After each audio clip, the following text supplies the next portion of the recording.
Shalom Bapak Ibu dan saudara-saudari yang dikasih dalam Tuhan. Hari ini kita akan membahas satu bagian firman Tuhan yang diambil dari Matius pasal 1 ayat 18 sampai 25. Dengan melanjutkan minggu kemarin kita membahas Matius ayat yang pertama sampai 17. Hari ini ayat 18 sampai dengan 25. Kita akan lanjutkan di dalam tema Natal, yaitu bagian ini adalah Advent yang kedua. Matius pasal yang pertama ayat 18 sampai ayat yang ke-25. Saya akan bacakan bagi setiap kita Matius pasal yang pertama ayat 18 sampai dengan ayat yang ke-25. Demikian firman Tuhan. Kelahiran Yesus Kristus adalah seperti berikut. Pada waktu Maria ibunya bertunangan dengan Yusuf, ternyata ia mengandung dari Roh Kudus sebelum mereka itu hidup sebagai suami istri.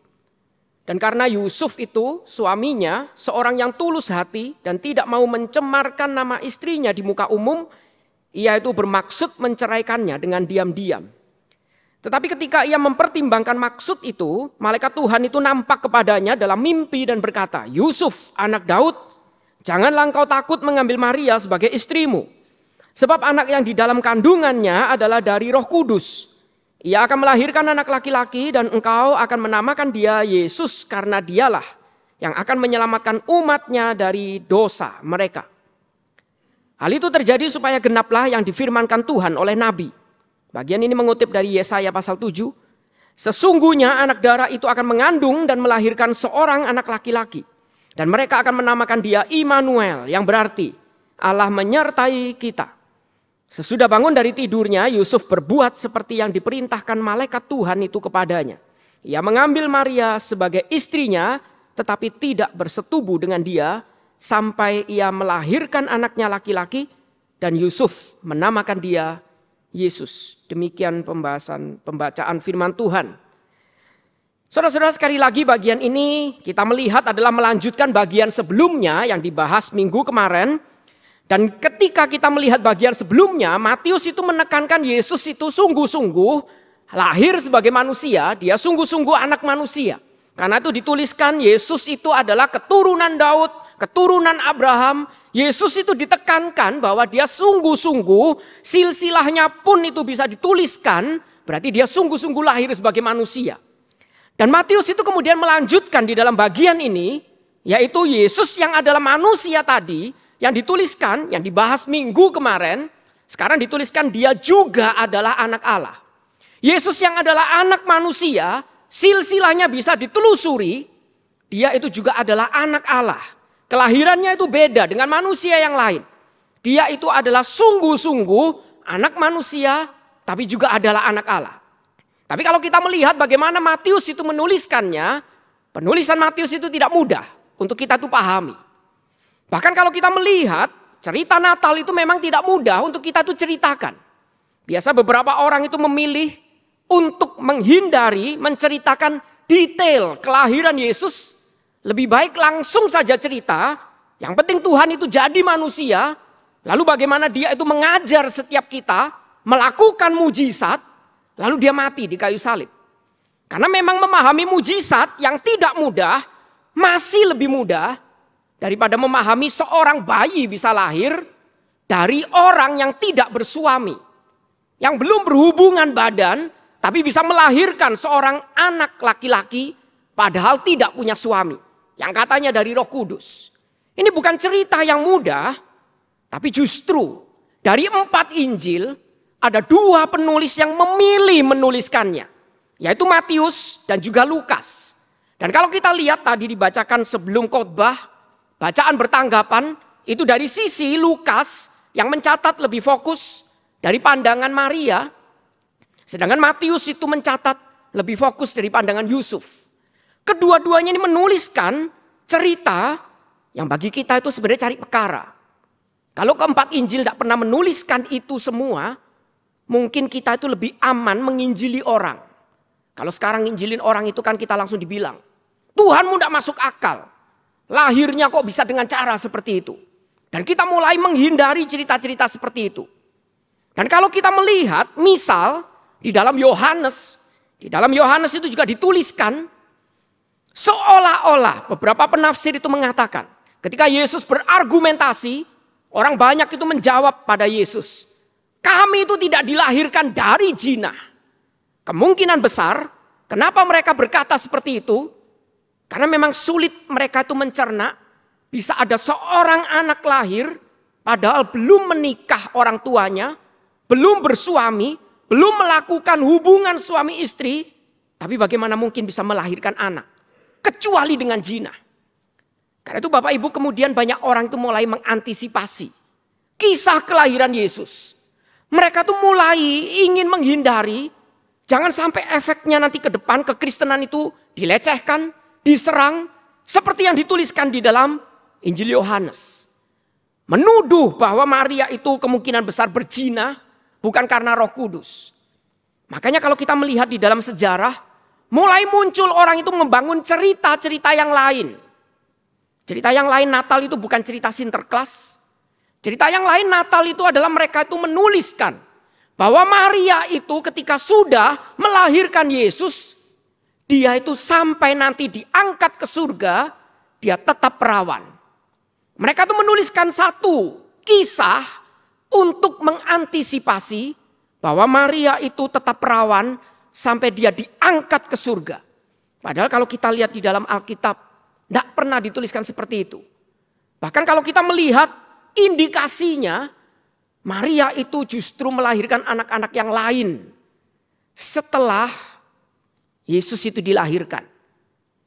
Bagaimana mungkin masih tetap perawan? Tidak usah melakukan tindakan seksual saja Yesus lahir, ya sudah jelas masa bisa disebut perawan. Tapi mereka tuh membangun satu cerita bahwa Maria tetap perawan, bahkan sampai nanti diangkat ke surga. Mereka membangun kisah yang tidak ada di Alkitab. Karena kita tahu kisah Alkitab yang dituliskan Matius ini sulit untuk dijelaskan. Dan beberapa kita memilih untuk kalau menghindar, ya sebisa mungkin menghindar. Atau kita menceritakan dengan kisah yang lain. Maka itu Natal sekarang pun kita lebih pilih menceritakan kisah Natal versi Sinterklas. Pohon Natal, kado, end of season sale, dan lain sebagainya. Karena itu lebih mudah dimengerti, Saint Nicholas itu lebih mudah dimengerti daripada seorang bayi itu bisa lahir padahal orang tuanya belum menikah. Jadi kita pilihannya cuma dua. Pilih untuk berhenti, jangan bercerita atau bercerita dengan cerita yang antisipasi, alternatif yang tidak dituliskan di dalam Alkitab. Saya percaya justru Matius dan Lukas, dia bukan cari perkara, membuat ada satu lubang di kekristenan sehingga mudah diserang. Tapi justru Matius itu sengaja menuliskannya. Karena dia ingin kita tuh kembali melihat justru ini kisah yang benar, yang nyata, yang kita harus mengerti, pahami. Meskipun tidak bisa kita itu betul-betul cerna dengan akal sehat kita sebagai manusia. Tapi ini bukan kisah yang mustahil. Ini bukan kisah yang bertentangan dengan akal budi meskipun melampaui akal budi kita. Ini kisah yang betul yang saya harus ceritakan. Dan Matius itu justru ingin kita tuh sadar. Karena memang itu inti cerita ini. Yaitu memang Allah itu seringkali bekerja dengan cara dia yang kita tidak bisa prediksi. Cara dia yang kita tidak bisa mengerti. Cara dia yang kadang-kadang kita katakan tidak masuk akal. Dan tidak masuk akal itu bukan berarti bertentangan dengan logika. Tidak masuk akal itu biasanya kita mengerti karena kita tidak sanggup memahaminya. Akal kita terlalu terbatas. Matius justru ingin menuliskannya agar kita sadar. Ini kisah yang betul yang kita harus hadapi. Yang harus terima. Karena itu Matius itu menuliskan di dalam bagian pertama, dia mulai dengan beritanya itu jangan takut. Karena seringkali yang membuat kita tuh berhenti memberitakan, bahkan memilih memberitakan cerita yang lain, karena kita tuh takut menerima hal-hal di dalam iman kita tuh yang kadang-kadang sulit untuk bisa dijelaskan, sulit untuk bisa dimengerti. Contohnya, banyak orang itu lebih suka bicara, misal tentang kesuksesan, tentang kekayaan, keberhasilan, daripada tentang penderitaan. Sulit dijelaskan. Bagaimana mungkin Allah Maha Kuasa ada penderitaan? Orang lebih suka cerita tentang setan yang fenomenal daripada Allah. Padahal sama-sama roh. Sama-sama sulit dijelaskan. Tapi Allah Tritunggal lebih sulit dijelaskan. Karena itu Matius justru memulai dengan satu kalimat. Jangan takut, dia mengatakan. Ketika ia mempertimbangkan, Yusuf itu mempertimbangkan maksud untuk menceraikan Maria. Malaikat Tuhan itu datang, nampak kepadanya dalam mimpi dan berkata, Yusuf anak Daud, janganlah engkau takut. Bapak ibu saudara-saudara, bagian ini mengingatkan kita. Kadang-kadang ketakutan itu yang membuat kita tuh berhenti menghidupi iman. Berhenti menceritakan kisah Natal yang sebenarnya. Kita pilih memoles dengan kisah lain yang lebih gampang diterima, lebih mudah dicerna. Kita lebih memilih Allah yang lebih gampang dimengerti. Yaitu berwujud patung lembu emas. Berwujud yang lebih mudah dicerna, lebih mudah dilihat daripada Allah yang sesungguhnya. Tapi Matius justru ingin menunjukkan tidak perlu mempermudah. Karena memang Allah kadang-kadang bekerja dengan caranya. Yang perlu adalah jangan takut. Tetap terima, tetap beritakan. Seperti Yusuf, jangan takut. Tetap terima, tetap jalankan. Jangan takut meskipun caranya sulit dimengerti. Tetap terima, tetap beritakan. Tidak perlu bikin berita yang lain. Cerita Natal yang lain. Yang lebih mudah dimengerti. Cukup terima, cukup beritakan. Karena berita ini meskipun sulit dicerna, tapi bukan mustahil.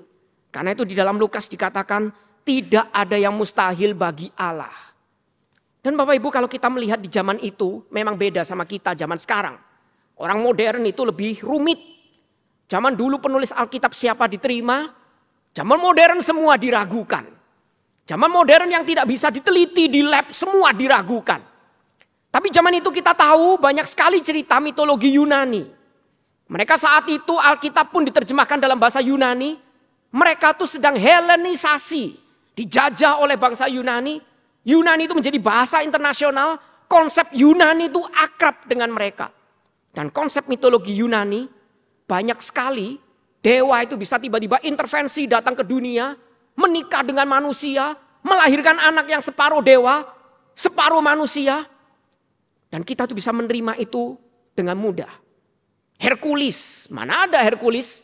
Pernah kita lihat secara nyata. Dituliskan dalam sejarah. Tapi lebih mudah diterima. Sun Gokong. Mana ada monyet bisa bicara, pinter silat. Yang ada orang yang nakalnya kayak monyet. Tapi tidak ada monyet yang pinternya kayak manusia. Sulit. Tapi kita lebih mudah percaya. Padahal sulit dibuktikan dalam sejarah. Kenapa kisah yang muncul dalam sejarah kita hindari untuk ceritakan. Kita pilih untuk tidak lagi berani menceritakan. Apalagi kalau saya bikin polanya. Dari awal penciptaan itu sudah banyak sekali hal yang tidak masuk akal. Ketika puncak penciptaan diciptakan pria dan wanita sebagai puncak penciptaan. Kita mengingat ada banyak sekali penciptaan manusia itu yang tidak masuk akal. Tapi kita terima. Pernah ada manusia diciptakan tanpa pria, tanpa wanita, tapi jadi manusia yang dinamakan Adam. Mana bapaknya? Mana ibunya? Kandungan siapa? Dia dicipta, dibentuk oleh Tuhan, tanpa pria, tanpa wanita, tanpa aktivitas, suami istri, Adam itu dilahirkan.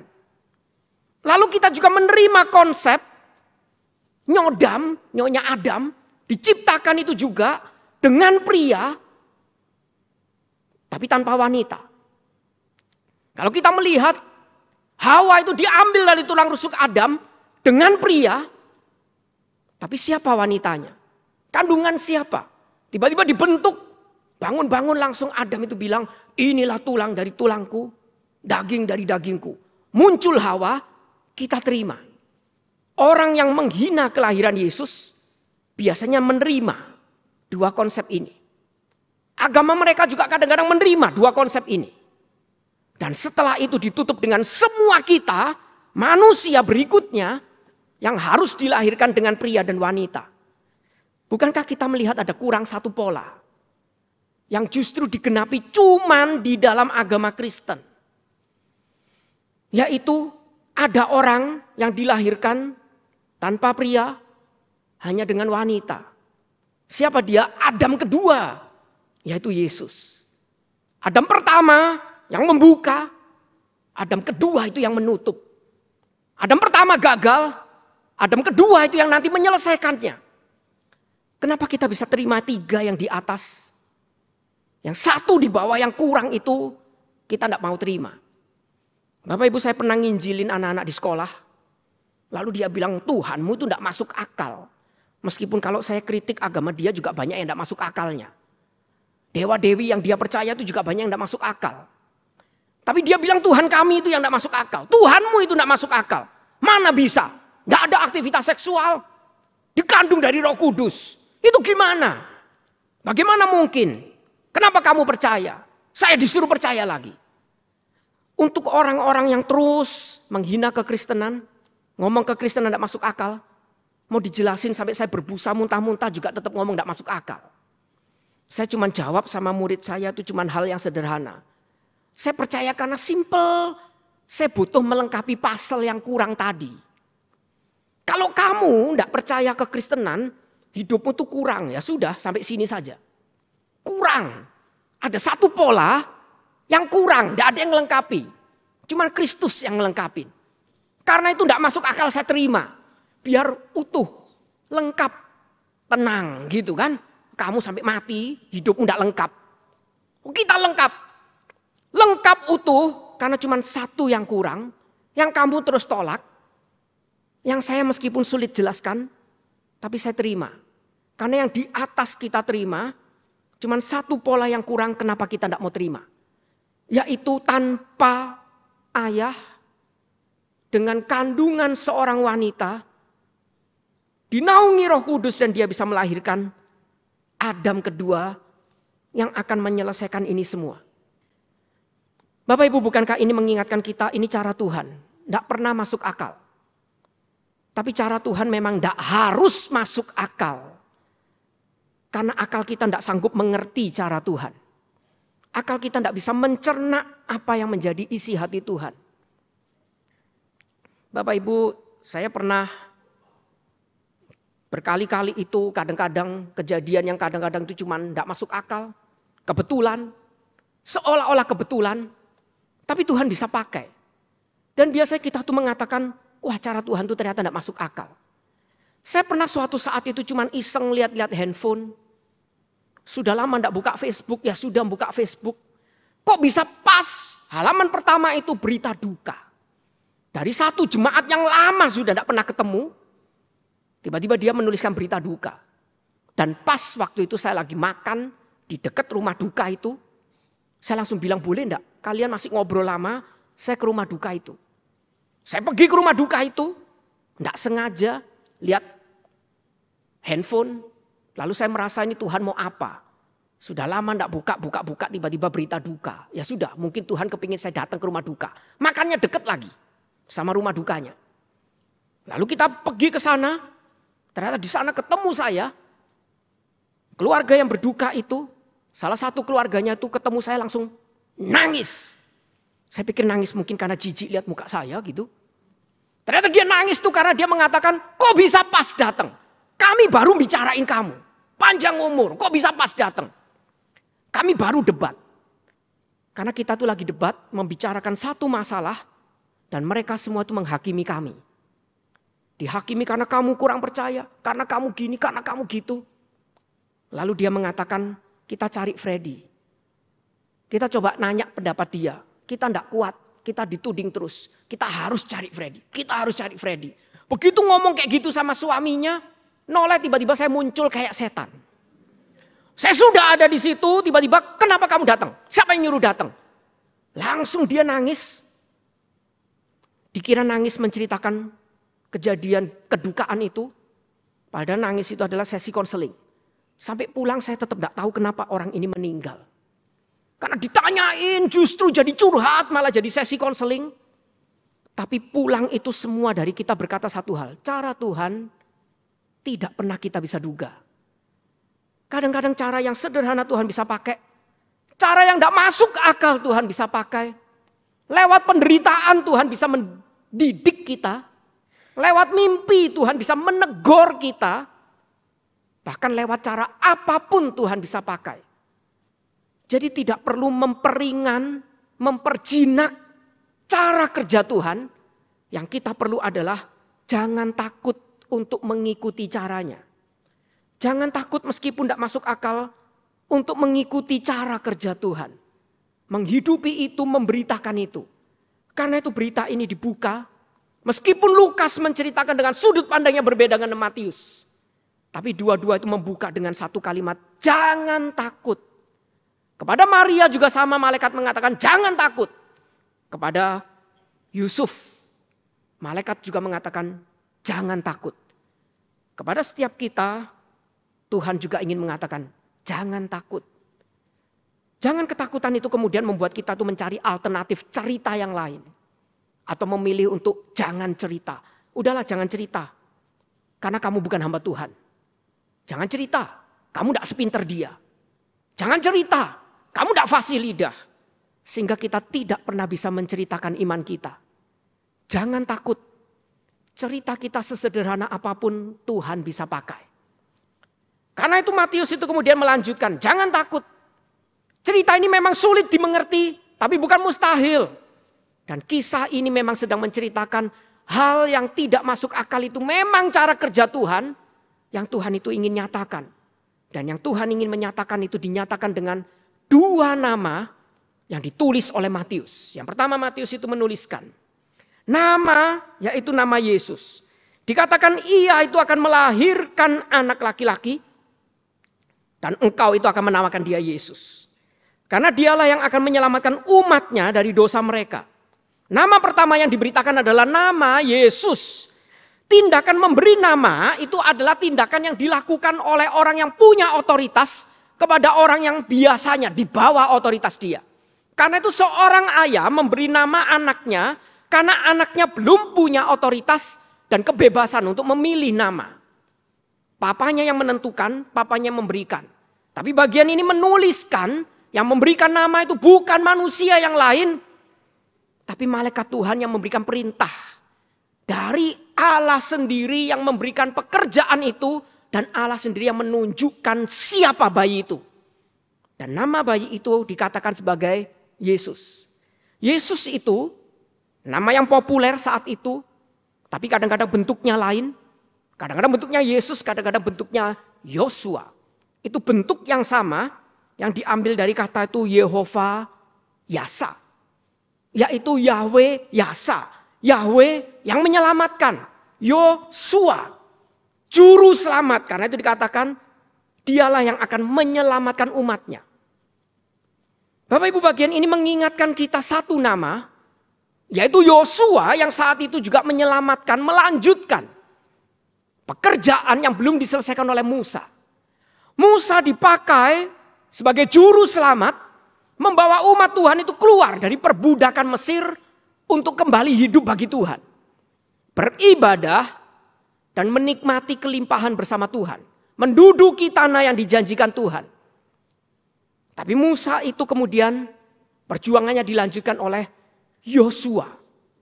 Dan Yosua yang sesungguhnya itu, bayang-bayang Musa yang nanti digenapi, bukan Yosua yang itu, tapi Yosua yang ini. Yang akan sungguh-sungguh membawa bangsa umat Tuhan keluar bukan dari perbudakan fisik, tapi perbudakan dosa untuk masuk ke dalam kelimpahan anugerah Tuhan. Hidup di dalam kelimpahan anugerah Tuhan, di dalam bayi ini yang akan menyelamatkan kita. Dia manusia, bisa ditelusuri silsilahnya, tapi dia juga Tuhan, dikandung dari Roh Kudus. Pola itu lengkap. Dan Adam kedua ini akan membawa semua yang dulu sudah dimulai itu. Yang bayang-bayangnya sudah diberikan oleh Musa, Yosua. Yang dilanjutkan oleh the true Moses and Joshua. Yaitu Yesus. Ini nama yang harus diberikan kepada bayi itu. Karena bayi ini adalah juru selamat yang sesungguhnya. yang tidak masuk akal lahirnya, tapi lewat cara itulah Allah akan menebus setiap kita. Apa sih yang masuk akal yang dilakukan Yesus? Semua disuruh berangkat dulu naik perahu, sengaja dia tidak berangkat dulu. Lalu fajar itu menyingsing, dia jalan di atas laut, air. Menakutkan sampai semua ketakutan. Lalu yang Petrus itu kepingin ikut-ikut, lalu tidak percaya ikut tenggelam. Sampai patungnya sampai sekarang dipasang di salah satu sekolah teologi. Untuk apa? Ngingetin patung. Patung itu ngingetin betapa memalukannya si Petrus. Semua cara Yesus tidak pernah masuk akal. Cara matinya menebus kita pun tidak masuk akal. Meskipun lebih mudah kita menjelaskan mujizat daripada kelahirannya. Tapi jangan takut. Justru itu cara yang dipakai Tuhan untuk menyatakan the true Moses, the true Joshua sudah dilahirkan untuk menggenapi ini semua. Dan dia itu lahir menggenapi ini semua untuk agar kita tuh tahu satu konsep yang dituliskan di dalam nama berikutnya. Yaitu Immanuel. Karena itu dituliskan. Hal itu terjadi supaya genaplah yang difirmankan Tuhan oleh Nabi. Ini mengutip dari apa yang dituliskan di dalam Yesaya pasal 7. Sebab itu Tuhan sendirilah yang akan memberikan kepadamu suatu pertanda. Sesungguhnya seorang perempuan muda, yaitu seorang perempuan yang belum menikah, tapi akan mengandung dan akan melahirkan seorang anak laki-laki. Dan ia akan menamakan dia Immanuel. Dan sekarang malaikat itu bilang, sesungguhnya anak darah itu akan mengandung dan melahirkan seorang anak laki-laki. Dan mereka akan menamakan dia Immanuel. Yang berarti Allah menyertai kita. Ini nama kedua yang dituliskan Matius. Semua ini terjadi bukan tanpa rencana. Sudah dari awal dituliskan oleh Yesaya. Yang sekarang sedang digenapi. The true Moses, the true Joshua. Sedang menggenapi ini semua yang dari awal dinubuatkan oleh Yesaya. Dan sekarang ini semua sedang digenapi. Allah yang jauh itu. Yang terlalu menakutkan itu. Yang sulit kita mengerti itu. Sekarang dengan caranya yang juga sulit dimengerti. Dia sedang hadir untuk mengerti kita. Dia sedang hadir untuk mengerti setiap kita. Menebus setiap kita. Kita sulit mengerti dia. Tapi dia tidak pernah sulit mengerti kita. Karena itu Bapak Ibu kalau kita melihat pola di dalam Alkitab. Dari awal perjanjian lama itu selalu dikatakan Tuhan itu di atas. Karena itu Tuhan itu terlalu transenden, terlalu agung, terlalu kudus. Sehingga ketika Tuhan itu hadir, mereka ketakutan. Lalu mereka mengatakan mereka tidak berani berhadapan dengan Tuhan. Karena nanti mereka akan mati. Tuhan terlalu jauh. Bahkan bagi beberapa agama saat ini pun Tuhan masih terlalu jauh. Tuhan itu cuma berinteraksi dengan umatnya melalui hukum. Kalau taat dikasih berkat, tidak taat akan dikutuk. Tapi Tuhan selalu terlalu jauh. Tapi di dalam Alkitab kita dikatakan Tuhan yang jauh itu. Sekarang dia itu datang. Dengan caranya yang terlalu jauh untuk dimengerti. Sulit dicerna. Tapi dia rela datang di hadapan kita. Bersama dengan kita. Untuk mengerti kita yang sulit mengerti dia. Untuk bisa memahami sulit. Tapi dia tidak pernah terlalu sulit memahami semua penderitaan kita. Untuk membawa setiap kita yang percaya kepadanya. Agar suatu saat ketika nanti dia mati, bangkit, naik ke surga. Dia mengutus Roh Kudusnya untuk tinggal di dalam kita. Bapak Ibu kita yang sudah punya Roh Kudus di dalam kita. Kenapa masih takut memberitakan itu? Tuhan sudah datang dengan cara dia yang mungkin sulit kita mengerti. Tapi dia mengerti kesulitan kita. Kenapa kita takut memberitakan Tuhan yang seperti itu? Saya rasa kita tidak perlu memberitakan Tuhan yang berbeda. Tuhan memang sulit dimengerti karena dia adalah Tuhan. Makanya sekali lagi saya suka menceritakan. Kalau ada jemaat itu datang ke saya tanya. Kenapa Tuhan izinkan ini terjadi? Jawaban saya selalu cuma satu. Tidak tahu. Dan biasanya setiap jemaat selalu marah. Hamba Tuhan tidak tahu. Bodoh, kurang belajar. Sekolah teologi lagi. Saya justru bilang dalam hati tapi justru kamu yang bodoh. Betul enggak? Kalau semua pertanyaanmu saya bisa jawab. Saya Tuhan bukan hamba Tuhan. Justru karena saya hamba Tuhan, saya tidak tahu maunya Tuhan apa. Saya pun sampai sekarang tidak tahu maunya Tuhan bagi saya apa. Sudah enak-enak kerja di gereja, tinggal di segitiga emas, tinggal di sini, sekolah di sini, gereja di sini, sebelah pasar. Kita tuh semua tidak pernah keluar bensin. Bensinnya tuh paling cuman ya minum, keringat. Semua di segitiga emas harus ditinggalkan untuk sekolah lagi. Sampai orang bilang bodoh ya. Kamu itu tidak bisa ya hidup tenang. Harus ngulang lagi dari awal. Karena kita tidak pernah bisa tahu yang Tuhan inginkan apa. Dan tidak perlu menyeret Tuhan agar bisa kita mengerti. Seperti Petrus menyeret Yesus ke samping agar Yesus sejajar dengan dia. Lalu dia mengatakan, jangan sekali-kali hal itu terjadi padamu. Seolah-olah jangan konsep Mesias seperti yang kamu katakan, tapi konsep Mesias yang seperti kita inginkan. Tapi perkataan Yesus cuma satu, kembali lagi ke belakangku setan, enyahlah iblis. Dalam bahasa aslinya adalah balik lagi ke belakangku setan. Jangan seret Tuhan ke samping kita, ke bawah, sejajar dengan kita. Biarkan Tuhan menjadi Tuhan. Tuhan mungkin tidak bisa sepenuhnya kita mengerti. Tapi dia mengerti sepenuhnya apa yang kita alami. Jadi di bulan Natal ini ketika kita mengalami sesuatu yang sulit kita mengerti. Ingat sampai hari ini pun Tuhan caranya sama. Dia bekerja dengan caranya dia yang kadang-kadang kita nggak mengerti. Cukup yang kita harus lakukan satu. Jangan takut. Beritakan tentang dia. Dengan cara yang tidak bisa dimengerti, ceritakan. Yesus itu tetap akan datang menyelamatkan kita.